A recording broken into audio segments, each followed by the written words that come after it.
Relationship में partner के सामने चालाक बनना ज़रूरी है, मैच्योर बनना ज़रूरी है। अब चालाक सुनकर आप ये मत समझना कि मैं आपको बुरा बनने बोल रहा हूँ। चालाकी का मतलब बुरा बनना बिल्कुल भी नहीं होता है। अगर आप रिलेशनशिप में कुछ बातों को बहुत ध्यान से फॉलो करोगे, मैच्योर बिहेवियर के साथ पार्टनर के बिहेवियर से डील करोगे, देन उस रिलेशनशिप में आपका खुश रहना आपके लिए बहुत ज़्यादा आसान हो जाएगा। आसान शब्दों में 5 बातें मैं आपको बताने वाला हूँ। गहराई से समझना और हर एक बात को बहुत ही धीरे धीरे अपने रिलेशनशिप में फॉलो करने की कोशिश करना, आपको बहुत अच्छे रिजल्ट्स देखने को मिलेंगे। नमस्कार दोस्तों, मैं हूँ श्रावण, आप देख रहे हो स्काइल। सबसे पहली बात, हमेशा पार्टनर के ऊपर, रिलेशनशिप के ऊपर एफर्ट्स मत लगाते रहो। ये गलती जो हम करते हैं कि हमारा पूरा ध्यान, पूरे एफर्ट्स रिलेशनशिप के ऊपर ही होते हैं। उतने ही एफर्ट्स अगर आप सेल्फ इंप्रूवमेंट पर लगाते हो, खुद को बेटर बनाने में लगाते हो, तो वैसे ही वो इंसान आपको अटेंशन देगा, वैसे ही आपका पार्टनर आपके साथ रहने की कोशिश करेगा। देखिए, आपका ध्यान कहाँ पर है इस बात से डिसाइड होता है कि आपका रिलेशनशिप कैसे चलेगा। कई बार हम क्या करते हैं ना, पूरा फोकस रिलेशनशिप के ऊपर रखते हैं। पार्टनर कब अवेलेबल होगा, पार्टनर कब फ्री रहेगा, पार्टनर किससे बात करता है, पार्टनर किसे कितना अटेंशन दे रहा है, पार्टनर के लाइफ में कौन कौन है। हर एक छोटी छोटी बातों को हम ट्रैक करते रहते हैं। मैं ये नहीं कह रहा हूँ कि ये सारी बातें गलत है, लेकिन जब हम बहुत ही ज़्यादा डिटेल में पार्टनर के बिहेवियर को समझने की कोशिश करते हैं, तब हमारा ध्यान हमारे ऊपर से हट जाता है और हमारा बिहेवियर पार्टनर के सामने बहुत ज़्यादा वीक बन जाता है। क्यों? क्योंकि जितना आप उनकी लाइफ को ट्रैक करोगे, आपकी अटैचमेंट बढ़ेगी, आप उनके बारे में सोचोगे। और अगर आप दिन भर उनके बारे में सोच रहे हो, उनसे इतने अटैच हो चुके हो, तो आप उनसे एक पल भी दूर नहीं रह पाओगे। आपका बिहेवियर खुद ब खुद उनके सामने काफ़ी ज़्यादा वीक बन जाएगा। आपका ध्यान होना चाहिए खुद के ऊपर। अपने स्किन को बेटर बनाओ, अपने हेयर्स को बेटर बनाओ, अपने बॉडी को फिट करो, नॉलेज गेन करो। जब आप इस तरीके से अपने ऊपर फोकस करते हो, तो आप हमेशा पार्टनर को नयापन फील कराते हो। हमेशा पार्टनर आपके साथ रहना पसंद करता है। देखिए, आप रिलेशनशिप में 3 सालों से हो। 3 साल पहले जैसे आप बातचीत करते थे, 3 साल पहले जैसे आप कपड़े पहनते थे, 3 साल पहले जैसे आप फिट थे, अगर आज भी आप वैसे ही हो, तो आप एक बोरिंग पर्सन बन जाओगे, उतने इंटरेस्टिंग नहीं बनोगे। इसीलिए कॉन्स्टेंटली खुद को इम्प्रूव करना बहुत ज़्यादा ज़रूरी है।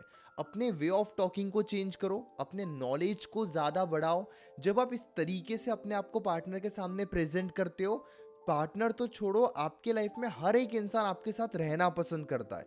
जैसे मान लीजिए आप बहुत ज़्यादा पतले हो, अगर आप जिम जाना स्टार्ट करोगे, आप वेट गेन करोगे, मसल गेन करोगे, और आपको फील होगा कि आसपास के लोग आपको अप्रिशिएट कर रहे हैं, आपके ग्रोथ को देखकर लोग आपके साथ खुश रह रहे हैं। और ये बहुत ज़्यादा इंपॉर्टेंट है, क्योंकि आप एक इंसान हो, हमेशा नई नई बातें नहीं कर सकते, लेकिन अपने आप को कॉन्स्टेंटली इम्प्रूव करके आप किसी भी इंसान को नयापन फील करा सकते हो। और ये बहुत ज़्यादा इंपॉर्टेंट है। और एक बात, आप सेल्फ इंप्रूवमेंट को किसी भी हद तक लेकर जा सकते हो। ऐसा नहीं कि 6 महीने तक आपने सेल्फ इंप्रूवमेंट पर ध्यान दे दिया और अब आपको ये लग रहा है कि इंप्रूव करने के लिए कुछ है ही नहीं।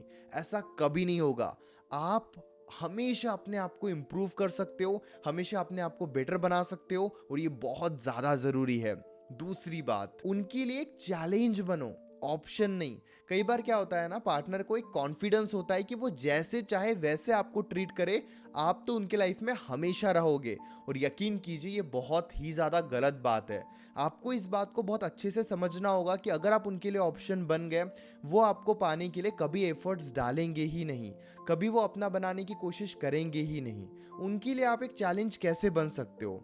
मान लीजिए कभी आपकी और उनके बीच में बहस हो गई, तो आप बिल्कुल इनडायरेक्ट वे में ऐसे बोल सकते हो कि अगर आपका और मेरा बिहेवियर एक दूसरे को लेकर ऐसे रहा, तो एक दूसरे के साथ रहना हमारे लिए बहुत मुश्किल हो जाएगा, और हो सकता है बहुत जल्दी हमारा ब्रेकअप भी हो जाए।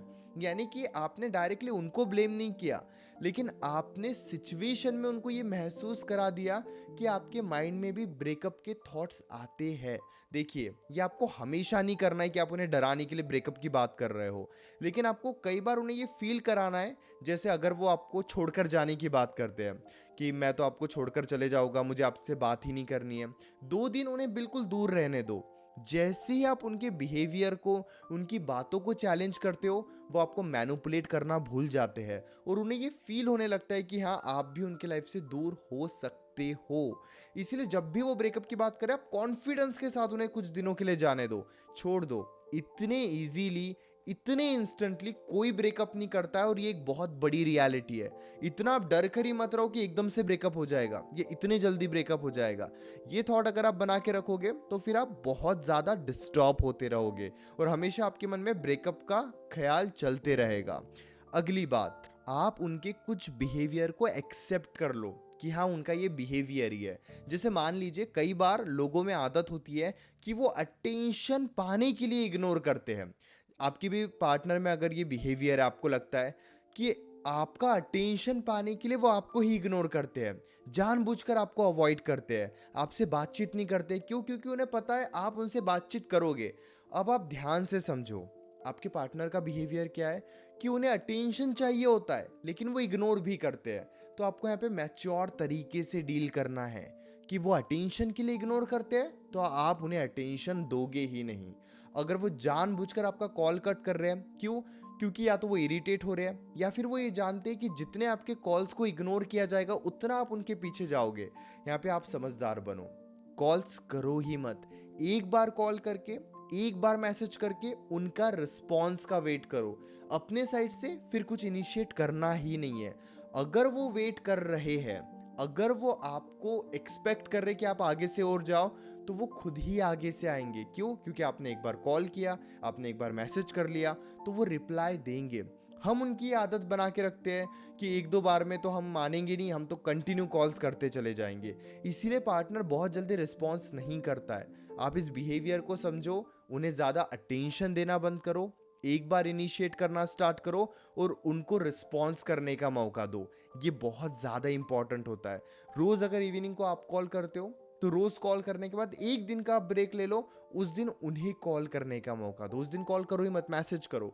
जब आप इस तरीके से बैलेंस बना के चलते हो, मैं जानता हूँ थोड़ा कॉम्प्लिकेट हो सकता है, लेकिन आपका रिलेशनशिप लॉन्ग टर्म के लिए चलेगा और वो कभी भी आपको मैनिपुलेट या आपकी डिसरिस्पेक्ट नहीं करेंगे। इसीलिए ये पॉइंट बहुत ज़्यादा इंपॉर्टेंट है। अगली बात, अपने वैल्यू को समझो। देखिए, आप किसी के साथ हो, इसका मतलब ये नहीं कि आप कम हो। रिलेशनशिप में जब हम खुश नहीं रहते हैं तब हम खुद ही खुद को बहुत कम समझने लगते हैं। रियल फैक्ट मैं आपको बता रहा हूँ। अगर आप रिलेशनशिप में खुश नहीं हो, इसका मतलब ये नहीं कि आपकी कुछ वैल्यू ही नहीं है। आप अपने थॉट्स की वजह से, आप अपने एक्सपीरियंस की वजह से, आप पार्टनर के बिहेवियर की वजह से दुखी हो। आपके अंदर कोई कमी नहीं है।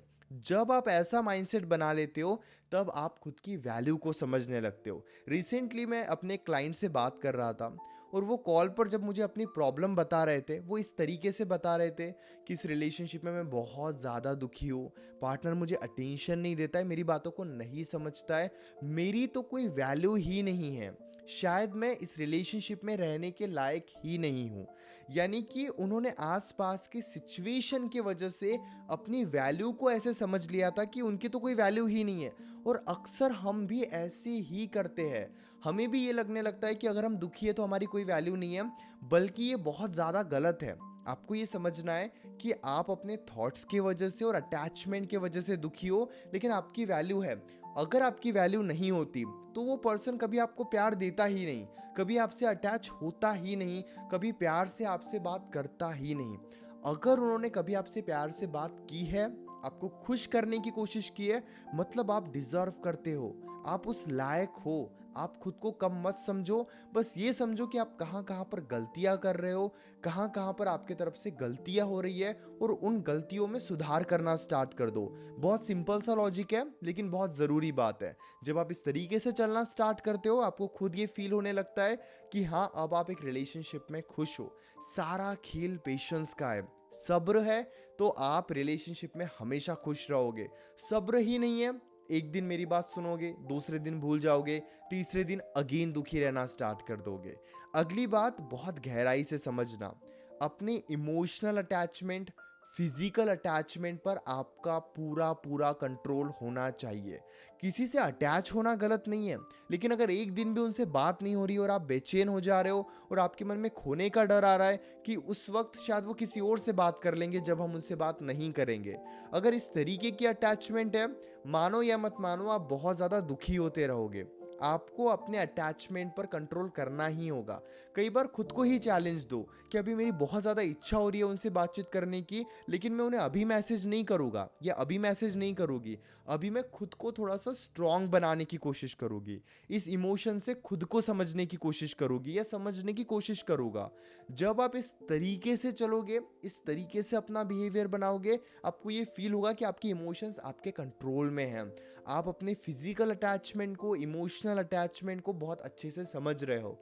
कई बार आपकी और उनकी मिलने की बहुत ज़्यादा इच्छा हो रही है, आपको लग रहा है कि आप बहुत ज़्यादा डिस्परेट हो रहे हो उनसे मिलने के लिए, तो खुद ही अपने साइड से उस प्लान को थोड़ा डिले कर दो और खुद को ये समझाओ कि इस अटैचमेंट को पहले मुझे खुद कंट्रोल करना है, फिर मैं उनसे मिलने जाऊँगा, फिर मैं उनसे मिलने की कोशिश करूँगा। इस तरीके से जब आप प्रैक्टिस करोगे, एक रिलेशनशिप में आप ज़्यादा इमोशनली स्टेबल रहोगे और बिल्कुल भी परेशान नहीं होते रहोगे।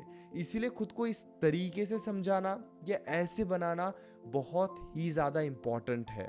उम्मीद करता हूँ कि आपको इस वीडियो से काफ़ी कुछ नया सीखने को मिला होगा। मन में अभी भी कोई डाउट है, डायरेक्टली आप कॉल पे मुझसे डिस्कस कर सकते हो। पेड कंसल्टेशन के लिए आप मुझे व्हाट्सएप पर मैसेज कर सकते हो 9834250097 इस नंबर पर। हमारे बीच में कॉल पर जो भी बातें होगी, जो भी आप अपनी प्रॉब्लम्स मेरे साथ शेयर करोगे, जो भी सॉल्यूशन या डायरेक्शन मैं आपको दूंगा, वो कंप्लीटली सेफ रहेगा, हम दोनों के बीच में ही रहेगा। इसीलिए प्राइवेसी की कोई टेंशन मत लीजिए। और हाँ, चैनल पर पहली बार आए हो या वीडियोस देखते हो लेकिन चैनल को सब्सक्राइब नहीं करते हो, ये बहुत गलत बात है। चैनल को भी जरूर सब्सक्राइब कर लो।